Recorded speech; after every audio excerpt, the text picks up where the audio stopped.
नमस्ते, राधे राधे, आदाब, शास्त्री काल। कैसे हैं आप लोग? आशा करते हैं अच्छे होंगे, मस्त होंगे।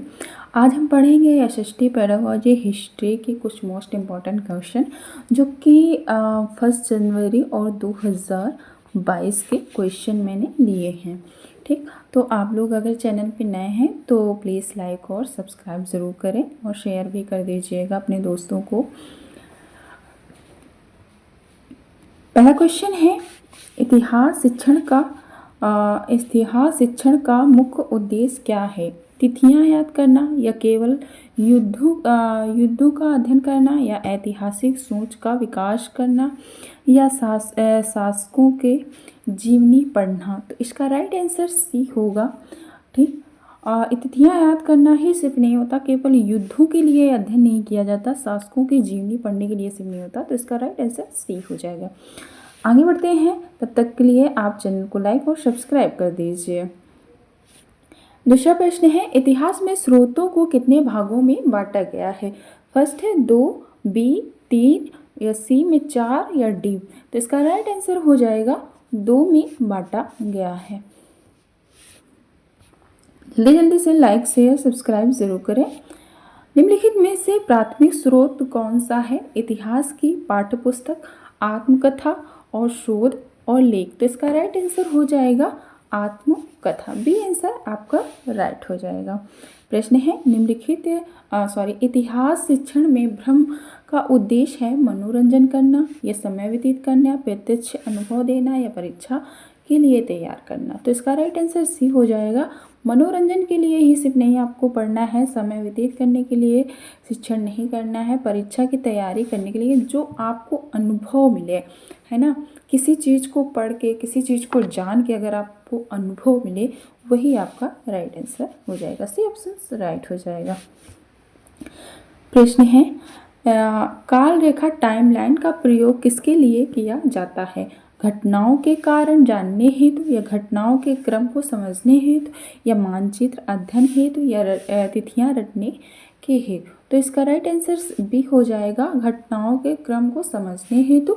मानचित्र अध्ययन के लिए सिर्फ नहीं पढ़ना है, तिथियां रटने के लिए नहीं पढ़ना है, घटनाओं क्रम जानने हेतु भी नहीं पढ़ना है। प्रश्न है, निम्नलिखित में से कौन सा मौखिक स्रोत है? शिलालेख, या सिक्के, या लोकगीत, या पांडुलिपि? तो इसका राइट आंसर लोकगीत हो जाएगा। लोकगीत मतलब मौखिक, मुंह से बोलकर पढ़ना, तो उसे बोलेंगे सी आंसर आपका सही हो जाएगा। 7वां प्रश्न है, इतिहास शिक्षण में कहानी विधि का लाभ है? समय की बर्बादी, रुचि का विकास, रटने की आदत, या भ्रम उत्पन्न करना? तो आपको भ्रम उत्पन्न नहीं करना है, न रटने की आदत बच्चों पे डालना है। रुचियों का विकास होना चाहिए बच्चे पे। जब तक रुचि की विकास नहीं होगी, कोई शिक्षण, कोई कहानी अगर पढ़ेगा, जब तक रुचि नहीं आएगी उस चीज़ को पढ़ने में, तब तो वो कुछ सीखेगा नहीं। समय की बर्बादी करने के लिए कोई पढ़ता ही नहीं है। तो बी ऑप्शन आपका राइट हो जाएगा। क्वेश्चन आपको कैसे लग रहे हैं? अगर थोड़ा सा भी अच्छा लग रहा हो, थोड़ी सी भी क्लास अच्छी लग रही हो, तो प्लीज़ लाइक शेयर सब्सक्राइब ज़रूर करें। 8वां प्रश्न है, इतिहास को बाल केंद्रित बनाने के लिए शिक्षक को क्या करना चाहिए? केवल व्याख्यान देना चाहिए, प्रश्नोत्तर व गतिविधियों करना चाहिए, या नोट्स लिखवाना चाहिए, या तिथियां याद करना चाहिए? तो व्याख्यान सिर्फ व्याख्यान पे नहीं रखना है, प्रश्नोत्तर और गतिविधियां करना चाहिए। राइट, प्रश्न करना चाहिए, बच्चों से प्रश्न करेंगे, गतिविधियां कराएंगे, तभी वो कुछ सीखेगा। तो बी ऑप्शन आपका राइट हो जाए। नोट्स पर सिर्फ फोकस नहीं करना है, सिर्फ याद, रट्टाफिकेशन नहीं करवाना है। प्रश्न है, इतिहास शिक्षण में मानचित्र का प्रयोग क्यों आवश्यक है? सजावट के लिए? सिर्फ सजावट के लिए? नो। स्थानिक ज्ञान के लिए, या समय बचाने के लिए, या परीक्षा हेतु? तो स्थानिक ज्ञान के लिए। बी ऑप्शन आपका राइट हो जाएगा।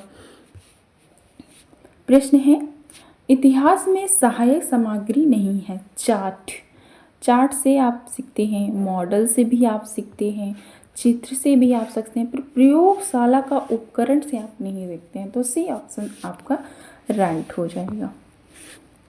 प्रश्न है इतिहास शिक्षण में परियोजना विधि किस पर आधारित है? रट्टा ज्ञान? नो, बच्चे को रट्टा नहीं मरवाना है आपको। शिक्षण केंद्रित, सक्रिय अधिगम, सक्रिय होना चाहिए, बच्चा सक्रिय होना चाहिए। जब आपका शिक्षण जो है वो सक्रिय होना चाहिए, शिक्षण केंद्रित सिर्फ नहीं होना चाहिए, ना व्याख्यान। तो आपका बी ऑप्शन सही हो जाएगा। इतिहास में वस्तुनिष्ठ प्रश्नों का उद्देश्य है विश्लेषण या रचनात्मक या तथ्यात्मक या ज्ञान आलोचनात्मक। तो इसका राइट आंसर सी हो जाएगा, तथ्यात्मक। प्रश्न है निम्न में से कौन सा लिखित स्रोत है? स्मारक या पांडुलिपियां या लोक कथा या साक्षात्कार? स्मारक भी नहीं होगा, लिखित स्रोत। अच्छा, लिखित स्रोत है तो पांडुलिपियां हो जाएगा, बी ऑप्शन आपका राइट हो जाएगा। प्रश्न है इतिहास शिक्षण में आईसीटी का प्रयोग क्यों किया जाता है? पाठन रुचि बनाने के लिए, पाठ कठिन बनाने हेतु, या रुचि व समय बढ़ाने हेतु, या समय नष्ट करने हेतु, या केवल दिखावे? तो दिखावा आपको नहीं करना है, ना समय नष्ट करना है, या पाठ कठिन बनाने हेतु भी नहीं करना है, रुचि व समय बढ़ाने हेतु। आपका जो आईसीटी जो शिक्षण है वो रुचि हो, उसमें बच्चे को पढ़ने में मज़ा आना चाहिए। 15 ऑप्शन है। प्रश्न है इतिहास में मूल्यांकन का मुख्य उद्देश्य है डर पैदा करना, अंक देना, अधिगम की जांच करना, या असफल करना? तो असफल नहीं करना है आपको, ठीक ना, अंक देने के लिए सिर्फ पढ़ाना है, न बच्चे पे डर पैदा नहीं करना है, अधिगम की जांच करनी है, बच्चा ने लर्निंग कितनी की है। प्रश्न है इतिहास में आलोचनात्मक चिंतन विकसित होता है तिथियां रटने से, स्रोतों के विश्लेषण से, नोट्स लिखने से, याद करने से? तो रट्टाफिकेशन नहीं करना है, रटना नहीं है, सिर्फ नोट्स पे ही फोकस, सिर्फ लिखने पर ही नहीं फोकस करना है, स्रोतों के विश्लेषण। तो आपका बी ऑप्शन सही हो जाएगा। प्रश्न है इतिहास शिक्षण में नाटक विधि का लाभ है? अनुशासनहीनता या सहभागिता या भ्रम या समय की हानि? तो समय की हानि, भ्रम, अनुशासनहीनता आपको नहीं पैदा करनी है, सहभागिता। तो बी ऑप्शन राइट हो जाएगा। प्रश्न है निम्न में से कौन इतिहास का भौतिक स्रोत है? लोकगीत, पांडुलिपि, या मूर्ति, या लोकगीत, आत्मकथा? तो इसका राइट आंसर क्या होगा? इसका राइट आंसर होगा मूर्तियां। प्रश्न है इतिहास शिक्षण में चर्चा विधि का उद्देश्य है चुप रह के? नो, रट्टा? नो, एक तरफा ज्ञान नहीं होता है, सहभागिता। जब तक बच्चा इंट्रोडक्ट नहीं करेगा, एक दूसरे से बात नहीं करेगा, चर्चा नहीं करेगा, तो उसका ज्ञान कैसे विकसित होगा? तो बी ऑप्शन आपका राइट हो जाएगा। प्रश्न है 20वां इतिहास की पाठ्यपुस्तक में क्या होना चाहिए? केवल तथ्य? नो, अगर आपको सीटेट में केवल दिखे, आंख बंद करके उसको काटा मार दो, वो ऑप्शन आपका राइट हो ही नहीं सकता। एक कठिन भाषा, आपको कठिन भाषा नहीं रखनी है, मातृभाषा, बच्चे की मदर टंग्स पे बात करनी है। अधिगम तिथियां सिर्फ बोलो, उपयोगी भाषा, मदर टंग्स पे ही आपको बात करनी है। जो बच्चे की मदर टंग्स है उसी पे आपको बात करनी है। तो हमारे प्रश्न इतने ही थे। सॉरी, अभी है एक प्रश्न। अरे 30 प्रश्न में लेके आई थी। Sorry guys.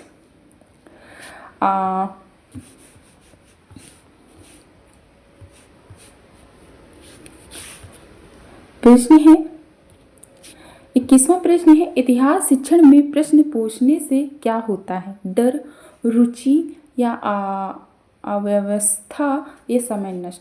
तो जब हम बच्चे से कोई प्रश्न पूछेंगे तो उस पर रुचियाँ बढ़ेंगी ना। जब हम किसी बच्चे से पूछेंगे आपको खाने में क्या पसंद है, तो वो रिप्लाई में करेगा मुझे मोमोज़ पसंद है। फिर हम पूछेंगे, फिर वो रिप्लाई करेगा, तो उसकी क्या है, रुचियाँ बढ़ती हैं क्वेश्चन पूछने में।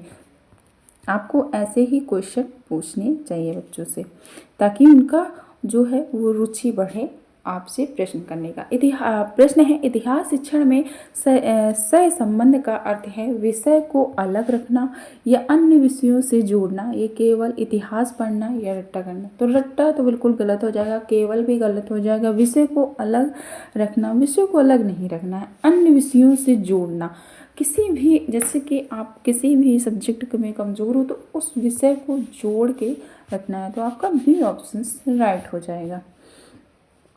प्रश्न है 23वां, इतिहास में सहायक स्रोत नहीं है। सिक्के नहीं, शिलालेख नहीं, गणित की प्रयोगशाला और चित्र नो, गणित की प्रयोगशाला। सी ऑप्शन आपका राइट हो जाएगा।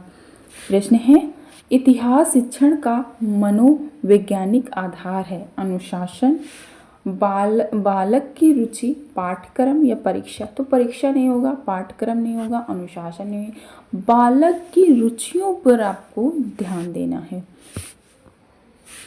सीटेट में इतनी बात याद रखना कि आपको बच्चे के हित में सोचना है, आपको डर नहीं देना है, रट्टाफिकेशन नहीं करवाना है, तो भ्रम नहीं पैदा करना है। और केवल अगर कुछ नेगेटिव वर्ड हैं बस उतना ही याद कर लेंगे तो आपका एग्ज़ाम बहुत जल्दी क्वालिफाई हो जाएगा। इतिहास में मूल्यांकन आधारित प्रश्नों का उद्देश्य है तिथियां याद करना, नैतिक मूल्यों का विकास करना, भ्रम पैदा करना, नैतिक मूल्यों पर विकास करना। प्रश्न है, इतिहास में अनुश्रवण विधि किस पर बल देती है। शिक्षक पर या पाठ्य पुस्तक पर या विद्यार्थी की खोज पर या व्याख्यान पर। तो व्याख्यान पर इतना नहीं देता है, न पाठ्य पुस्तक में न शिक्षण, विद्यार्थी की खोज पर, विद्यार्थी क्या खोजता है उस पर देना है, तो सी ऑप्शन आपका राइट हो जाएगा। इतिहास शिक्षण में पुनरावृत्ति क्यों आवश्यक है। समय काटने हेतु, समय नहीं काटना है आपको, स्मृति स्थायी करने हेतु या परीक्षा डर। नो, परीक्षा से डरना नहीं है, बोझ बढ़ाने हेतु। शिक्षण को आपको बोझ नहीं बनाना है, शिक्षा आपको बोझ जैसी नहीं लगनी चाहिए, ना बच्चे पे थोपना है कि नहीं आपको ये इतना याद करना है, इतना पढ़ना है। नहीं, बोझ अगर आप बनाएंगे तो बच्चा कभी नहीं पढ़ेगा। स्मृति स्थायी करने हेतु आपका बी ऑप्शन राइट हो जाएगा। प्रश्न है, इतिहास में सहभागिता पाठचर्या गतिविधियां हैं। निबंध लेखन, ऐतिहासिक नाटक, परीक्षण या व्याख्यान।